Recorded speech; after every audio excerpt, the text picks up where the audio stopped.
તમારો દીકરો 22 વર્ષનો છે અને એકલો ટ્રાવેલ કરવા માંગે છે.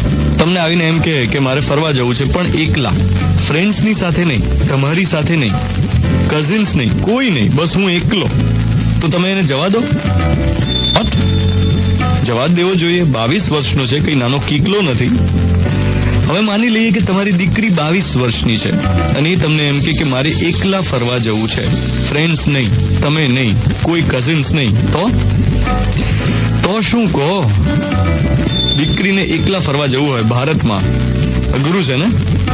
આપણે ત્યાં એકલી સ્ત્રીને કુતૂહલ અને શંકાની નજરથી જ જોવામાં આવતી હોય છે. આપણે ગુજરાતીઓ ગ્લોબલ થઈ ગયા, પણ એક રીતે તો ઓર્થોડોક્સ જ છીએ. બધી જ જવાબદારી આપણે સ્ત્રી ઉપર નાખી દીધી છે. એણે પોતાનું ધ્યાન રાખવાનું, એકલા નહીં ફરવાનું, વ્યવસ્થિત કપડાં પહેરવાના, વગેરે વગેરે. એટલે વાતો વુમન એમ્પાવરમેન્ટની કરીએ, પણ મન હજુ થોડા નેરો રહ્યા છે. ખેર, આ લોંગ વીકેન્ડ છે, ઘણા બધા લોકો ફરવા જશે, ફેમિલી સાથે એન્જોય કરશે.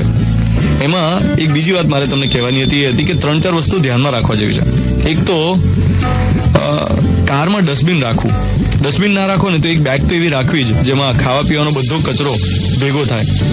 અને તમે જે પણ ખાતા હો, વેફર ખાઓ, ચ્યુઇંગમ, ચોકલેટ્સ, બિસ્કિટ, એ બધાનો જે પેલો કચરો હોય એ પ્રોપર રીતે ડિસ્પોઝ ઓફ થાય એ જોજો.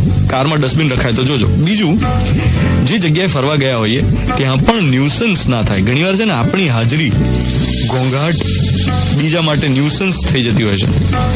એટલે ઘણા બધા ગુજરાતી ટ્રાવેલર્સ મેં એવા જોયા છે, ખાસ કરીને ફોરેનમાં તમે બહુ જ જોયા છે, કે પોતાનામાં એટલા બધા મગ્ન હોય કે એમને પડી જ ન હોય આસપાસના લોકોને, એમને કારણે તકલીફ પડે છે.